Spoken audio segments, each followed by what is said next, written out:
Hi, it's Elise here at Bowman Library with a whole new middle grade book spotlight. So this week we are exploring graphic novels. Now I know for some of you out there, you love graphic novels. That's all you'll read. There's other people out there that maybe graphic novels aren't their thing. So what we're going to do today is we're going to take a look at 6 graphic novels. Some of them are new to our collection, cannot wait to share them. Others have a little bit something different that maybe, you love graphic novels, but you want to try something new, or maybe you haven't really tried a graphic novel, or maybe the graphic novels you like so far maybe haven't been a winner, but maybe one of these 6 will encourage you to take a second look. So let's get started.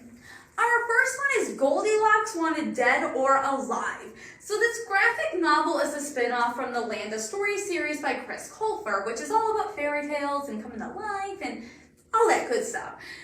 This one is all about Goldilocks and what happens after the whole debacle at the Three Bears house, where she destroys a bunch of stuff and vandalizes it and damages it and takes off running. Once she takes off from the bear's house, she finds herself living in the lawless dwarf forest with her horse and her friend named Haggetta, and she's a witch, and life seems to be going pretty well. That is until they get word that Prince Charming, who's married to Cinderella, he wants to take over the dwarf forest, and he wants to kick out, remove all the inhabitants that are living there because they're monster creatures and they're bad for society, and that includes Goldilocks. Deciding that something needs to be done about it, though, this has to be stopped. Goldilocks starts to recruit all the other misfits that are living in the forest, and they band together in order to defend their home. If you like a good story inspired by fairy tales, like ones that you love, maybe ones you've never heard of before, but there's little bits and pieces in there. This one is packed with fairy tales, adventure, humor, a little bit of everything. You will thoroughly enjoy this one. This is Goldilocks Wanted Dead or Alive. Besties, work it out. So Shonda and Beth are best friends, and they want to figure out a way to make some quick money. So when one of their wealthy neighbors approaches them and asks if they would be willing to dog sit in her house for the weekend, they jump at the opportunity. They see this as, easy money to make. Now, the weekend comes, they're staying in this huge house, and they start to live it up. They're trying on the clothes that the owner has, they're taking pictures of things, they're blasting the music, and they're having a great time just hanging out, living the life they always dreamed of.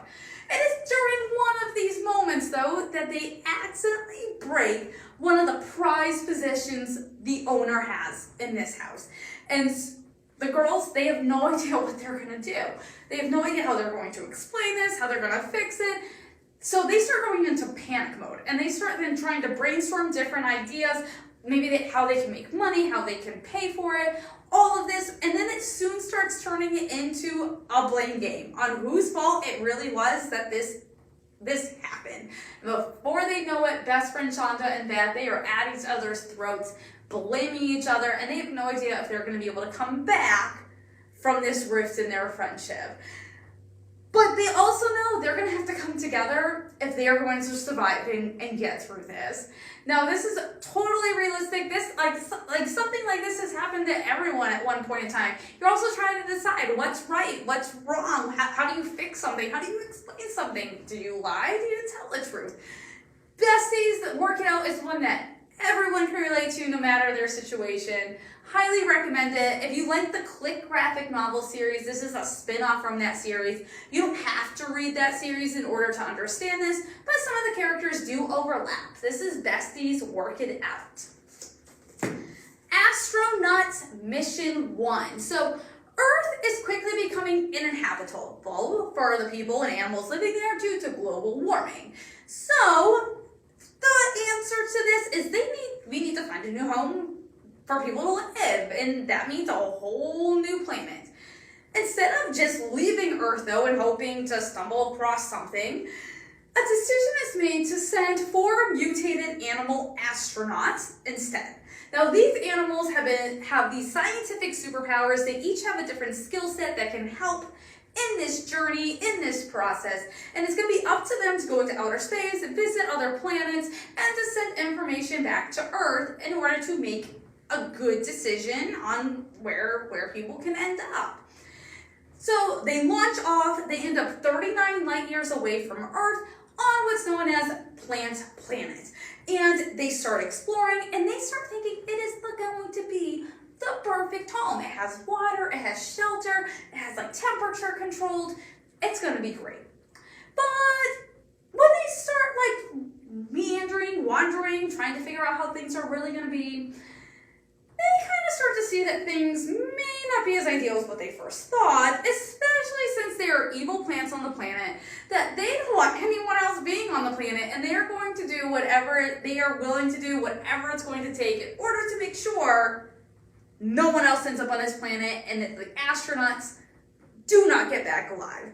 This is the first in a graphic novel series. If you love humorous stories, if you love science, if you love outer space, this is it. Takes a little bit of Captain Underpants, a little bit of outer space, a little bit of Geronimo Stilton, mix them all into one. You have astronauts. This is the first in a series. This is the first one, Mission 1. Squidding Around Fish Feud. The first book in a graphic novel series, we meet Squizzard, who is a tiny squid, but he has a huge personality, and he can be known as the class clown at times.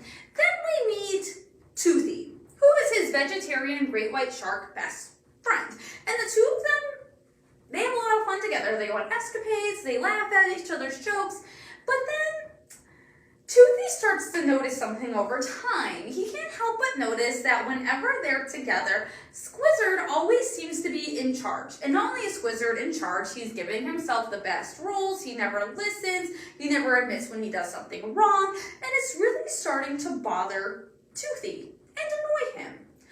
Things come to a head when Squizzard does something that Toothy, he does not understand, does not appreciate, does not like, and Toothy stands up for himself, and before they know it, they were in a huge argument and their friendship is over. Squizzard, though, has no idea what went wrong. He has no idea what to do because he wants Toothy back. Toothy's his best friend, and he has no idea where to start. But he knows he has to start somewhere. If you love stories that take place in the ocean, we're dealing with squids and giant great white sharks and all sorts of things. But if you also like a good friendship story, a good humor story, it has some jokes mixed in, you'll appreciate this one. This is Squidding Around Fish Feud, first in a series. There are 4 others right now. Highly recommend. Science comics, volcanoes. So, in the future, when our book is set, Earth has become extremely cold. Almost like a frozen burrito type cold. And the main character, Aurora, and her siblings, they are given the task that they need to go out and they need to look for materials that their community can burn in order to stay warm.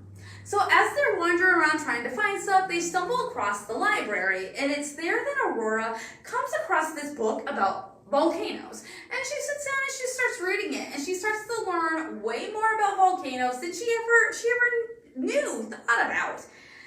And as she's reading this book about volcanoes, which you will be reading along with her, she comes up with this idea that the only way the world is going to get warm is through volcanoes.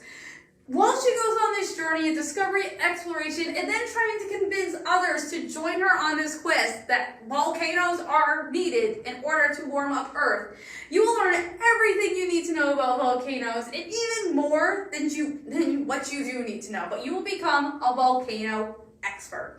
Now, there are many other science comics in this series. There's literally a science comic about every topic you can think of, from dinosaurs to weather to animals to human bodies. And when I'm about animals, there's one about dogs, there's one about bats, there's one about cats. They break it down.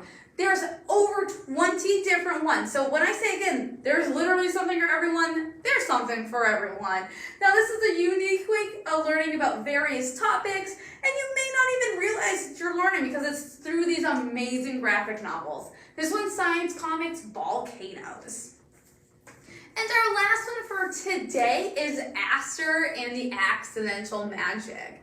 Everything changes for 10-year-old Aster when her mother gets this new job dealing with robot birds, and she's forced to move from the city where she has friends, she has video games, enjoys it, to this small countryside town where she knows it's going to be extremely boring. One day, though, she's out exploring the countryside and she stumbles across this old woman who has this herd of woolly dogs, and this woman asks if she wants one. Of course, Aster says yes. So Aster ends up going home with this new dog whose name is Buzz, and she soon gains a new best friend. So, continue on in a couple of days. Aster and Buzz are out exploring even more of the countryside, and it's then that she comes across this magical being who's known as the Trickster Rapscallion. And the Trickster Rapscallion gives her an option. He grants her 3 wishes. And Aster gladly takes them. You're like, who wouldn't want 3 wishes for whatever you want? Naturally, though, the wishes don't go exactly as planned, and then she soon finds herself having to try to fix everything that happens before everything changes for good. There are other graphic novels which cover Aster and Buzz's adventure, so you will want to check out the others. Now, they're not necessarily in a series, but this is the first one because this is where you do meet Buzz for the first time. If you like a good graphic novel series with magic, there's some mystery, there's adventure, there is a little touch of scary in it, so just a scotch, just a little bit. But this is a great series to explore if you like all of those elements. This is Aster and the Accidental Magic. So these are 6 of the graphic novels that we have here at the library, so I encourage you to come on out. Check out one of these if you love graphic novels, or maybe check one out if you're gonna maybe try explore something new, or maybe the first graphic novel you tried wasn't a winner, but one of these maybe. So I encourage you to come out, check out one of these, or look at our graphic novel section, because we do have a whole section of graphic novels as well.